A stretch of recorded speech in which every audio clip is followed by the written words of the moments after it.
আসসালামু আলাইকুম। বিবিসি আন্তর্জাতিক বিশ্ব সংবাদে আপনাকে স্বাগত। শুরুতে সংবাদ শিরোনাম, পরে বিস্তারিত। ইন্নালিল্লাহ, পুরো মধ্যপ্রাচ্যে আবারও তৃতীয় বিশ্বযুদ্ধ শুরু হয়ে গেছে।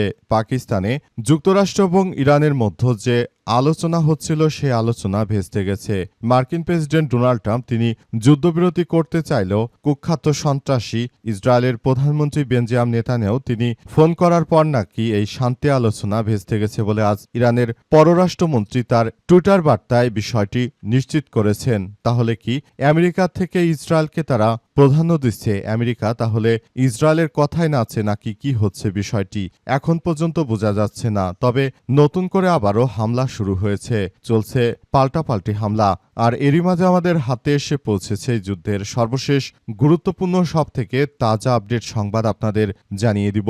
প্রথমেই জানাবো, ইরানে আবারও ভয়াবহ হামলার কথা ভাবছে ডোনাল্ড ট্রাম্প। পাকিস্তানে অনুষ্ঠিত আলোচনায় কোনো সমঝোতা না হয় ইরানে আবারও বিমান হামলা শুরু করার বিষয়টি বিবেচনা করছেন মার্কিন প্রেসিডেন্ট ডোনাল্ড ট্রাম্প। সূত্রের বরাত এই তথ্য জানিয়েছে সংবাদ মাধ্যম দ্য ওয়াল স্ট্রিট জার্নাল।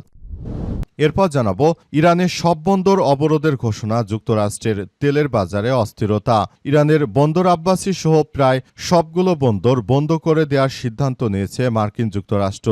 এর ফলে সারা বিশ্বে তেলের দাম লাফিয়ে লাফিয়ে বাড়ছে। হঠাৎ করে $85 তেল এখন $105 উন্নীত হয়েছে মাত্র একদিনের ব্যবধানে। হঠাৎ করে মার্কিন প্রেসিডেন্ট জানিয়েছে যে ইরানের সঙ্গে কেউ বাণিজ্য করতে পারবে না। কেউ যদি ইরানের বন্দরে ঢোকার চেষ্টা করে তাহলে তাদের জাহাজকে ধ্বংস করে দেয়া হবে। ভারত, চীন সহ অন্যান্য রাষ্ট্রগুলো তারা ইরান থেকে সরাসরি অপরিশোধিত তেল কিনত এর আগে, কিন্তু এখন এই তেলগুলো না কেনার ফলে ভারত এবং চীন অন্যান্য দেশের উপর নির্ভর করবে। এর ফলে সারা বিশ্ব জুড়ে জ্বালানির সংকট তীব্র থেকে আরও তীব্র হচ্ছে। আর এরই মধ্যে বাংলাদেশে সংকটের পরিমাণ আরও বেশি হবে, কারণ বাংলাদেশের সরকারের কোনো মজুদের সক্ষমতা নেই। এদিকে নেতানিয়াহুর এক ফোন কলেই ভেস্তে গেল যুক্তরাষ্ট্র ইরান শান্তি আলোচনা। ইসলামাবাদে অনুষ্ঠিত যুক্তরাষ্ট্র ও ইরানের মধ্যকার উচ্চ পর্যায়ের শান্তি আলোচনা কোনো চুক্তি ছাড়াই শেষ হওয়ার পেছনে ইসরায়েলের প্রধানমন্ত্রী বেঞ্জামিন নেতানিয়াহুকে দায়ী করেছে ইরানের পররাষ্ট্রমন্ত্রী সৈয়দ আব্বাস আরাগচি। তিনি এক্স হ্যান্ডেলে অভিযোগ করেছেন, দীর্ঘ 21 ঘণ্টার ম্যারাথন বৈঠকের মাঝপথে মার্কিন প্রেসিডেন্ট জেডি ভ্যান্সকে ফোন করে ইসরায়েলের প্রধানমন্ত্রী নেতানিয়াহু। এরপরই সমঝোতার সব পথ বন্ধ করে দিয়েছে মার্কিন যুক্তরাষ্ট্র এবং দখলদার ইসরায়েলিরা। এবারে জানাবো, লেবাননে হামলা চালিয়ে যাচ্ছে ইসরায়েল, নিহত 2000 ছাড়ালো।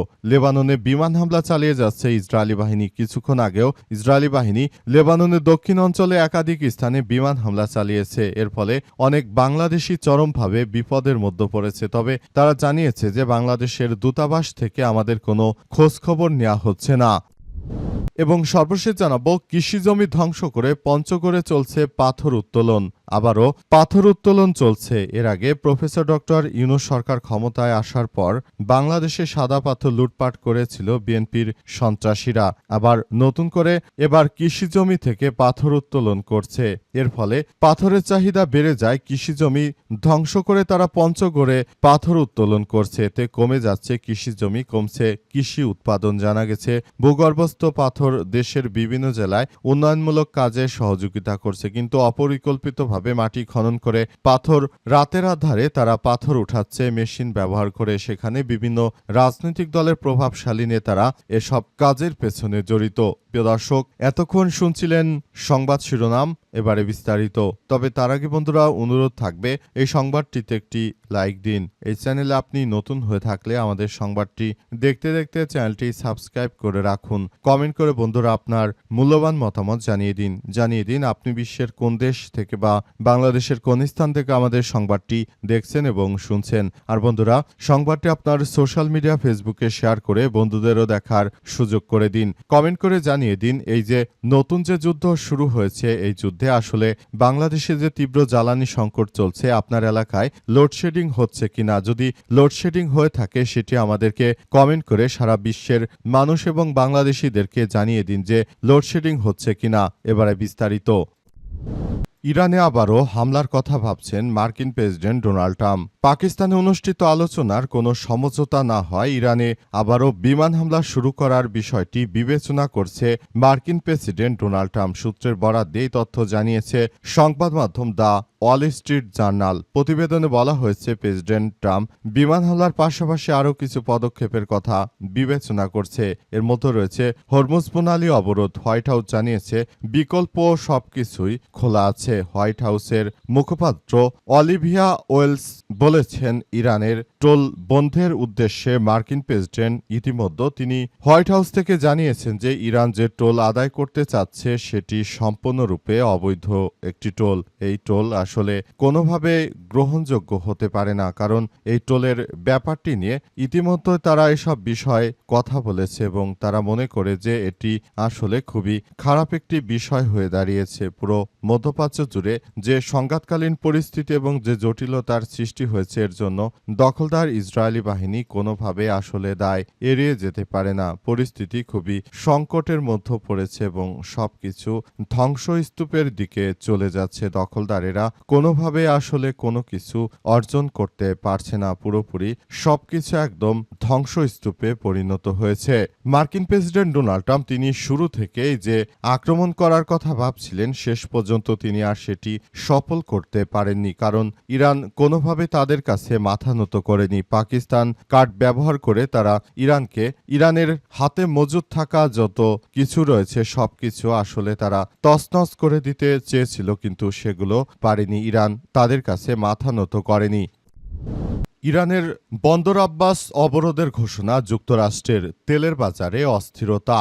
মার্কিন প্রেসিডেন্ট ডোনাল্ড ট্রাম্প ইরানের সঙ্গে কোনো কিছুতে না পেরে অবশেষে তারা ইরানের তেলের উপর অবরোধ দেওয়ার চেষ্টা চালিয়ে যাচ্ছে এবং ইরানের সবথেকে যে বন্দর থেকে তেল বেশি রপ্তানি করা হয় বন্দর আব্বাস, সেখানে তারা অবরোধের চেষ্টা চালিয়ে যাচ্ছে। এই ঘটনার পর মূলত বিশ্ববাজারে তেলের দাম বৃদ্ধি পাচ্ছে। হঠাৎ করে এক রাতের মধ্যে তেলের দাম বেন ক্রুড বা অপরিশোধিত তেল প্রতি ব্যারেল প্রতি এর আগে যখন ডোনাল্ড ট্রাম্প যুদ্ধবিরতির কথা জানিয়েছিলেন তখন এই তেলের দাম আসলে নেমে হয়েছিল মাত্র $80 থেকে $85 প্রতি ব্যারেল বেন ক্রুড অয়েল বা অপরিশোধিত তেলের দাম। কিন্তু এখন সেই তেলের দাম আবার বৃদ্ধি পেতে শুরু করেছে। বর্তমানে এই তেল এখন বৃদ্ধি পেয়ে $105 উন্নীত হয়েছে মাত্র কয়েক ঘন্টার ব্যবধানে। আর বাংলাদেশের সরকার যেভাবে এগিয়ে যাচ্ছে মনে হচ্ছে বাংলাদেশে আরও জ্বালানি সংকট তীব্র থেকে তীব্র আকার ধারণ করবে। এমনিতে দেশের প্রায় প্রতিটি জায়গায় পাম্পগুলোতে দীর্ঘ গাড়ির সারি লক্ষ্য করা যাচ্ছে। বাংলাদেশের সরকার আসলে তেল কিনতে পারেনি, এর কারণে বাংলাদেশের সরকারের এই উদ্যোগের কারণে মূলত বাংলাদেশে এখন ভয়াবহ জ্বালানি সংকটে পড়েছে। এরপর যদি মার্কিন যুক্তরাষ্ট্র যেভাবে ইরানের তেলের উপর নিষেধাজ্ঞা দিয়ে রেখেছে, যেখান থেকে ভারত তেল কিনত এবং ভারতের কাছ থেকে বাংলাদেশ তেল আনতে পারত, এখন যদি ইরানের কাছ থেকে কেউ তেল কিনতে না পারে এক্ষেত্রে তেলের দাম আরও বেশ কয়েক গুণ বৃদ্ধি পেতে পারে। সুতরাং এ অবস্থায় বিশ্ব মন্দা দেখা দিতে পারে এমনটা জানা যাচ্ছে। সুতরাং এই জায়গা থেকে বেরিয়ে আসার জন্য বাংলাদেশে যে তেলের ডিপো রয়েছে সেগুলোতে যদি পর্যাপ্ত তেলের মজুদ থাকতো সেক্ষেত্রে বাংলাদেশ এই মুহূর্তে আসলে কোনো সমস্যায় পড়তো না। কিন্তু 2024 সালে ডিপোর কাজ সম্পূর্ণরূপে শেষ হলেও বাংলাদেশের সরকার এখনও সেগুলোর তেল রিজার্ভ রাখার ব্যাপারে কিংবা বিদেশি অপারেটর নিয়োগ দেওয়ার ক্ষেত্রে উদাসীন। প্রফেসর ইউনূস সরকার ওইগুলো কোনো রক্ষণাবেক্ষণের কোনো দায়িত্বই গ্রহণ করেনি। এর ফলে একরকম ভয়াবহ সংকটে পড়তে চলেছে বাংলাদেশ। ইতিমধ্যে আপনারা লক্ষ্য করেছেন যে প্রায় বাংলাদেশের সব জায়গায় অতিরিক্ত লোডশেডিং, পাশাপাশি পাম্পগুলোতে তেলের জন্য দীর্ঘ সারি লক্ষ্য করা যাচ্ছে। নেতানিয়াহুর এক ফোন কলেই ভেস্তে গেল যুক্তরাষ্ট্র ইরান শান্তি আলোচনা। ইসলামাবাদে অনুষ্ঠিত যুক্তরাষ্ট্র ইরানের মধ্যকার উচ্চ পর্যায়ের শান্তি আলোচনা কোনো চুক্তি ছাড়াই শেষ হওয়ার পেছনে ইসরায়েলের প্রধানমন্ত্রী বেঞ্জামিন নেতানিয়াহুর এক ফোন কলকে দায়ী করছে তেহরান। ইরানের পররাষ্ট্র মন্ত্রী সায়েদ আব্বাস আরাগচি অভিযোগ করেছেন দীর্ঘ 21 ঘন্টার ম্যারাথন বৈঠকের পর হঠাৎ করে নেতানিয়াহু তাদেরকে ফোন করেছিল এবং জেডি ভ্যান্সকে ফোন করে নেতানিয়াহুর ওই ফোন কল সম্ভবত সমঝোতার পথ বন্ধ করে দিয়েছে। আরাগচির মতে ওই কলটির পর আলোচনার মোড় নেয় যুক্তরাষ্ট্র এবং ইরানের দ্বিপক্ষীয় বিষয় থেকে দূরে গিয়েছে, সম্পূর্ণভাবে ইসরায়েলের স্বার্থের দিকে চলে গেছে।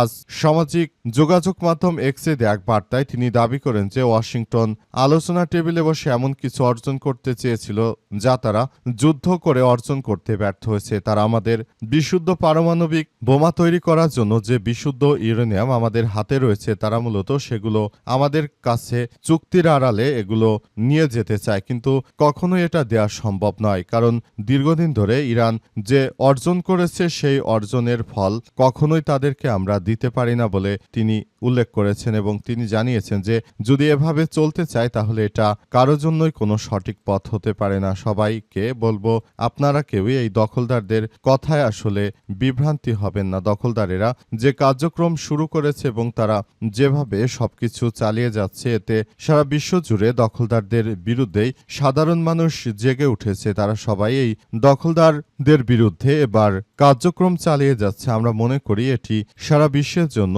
একটি আদর্শ হয়ে থাকবে যে ইরান কখনোই মাথা নত করেনি কোনো তাগুত শক্তির বিরুদ্ধে, সব সময় তারা মাথা উঁচু করে বেঁচেছে।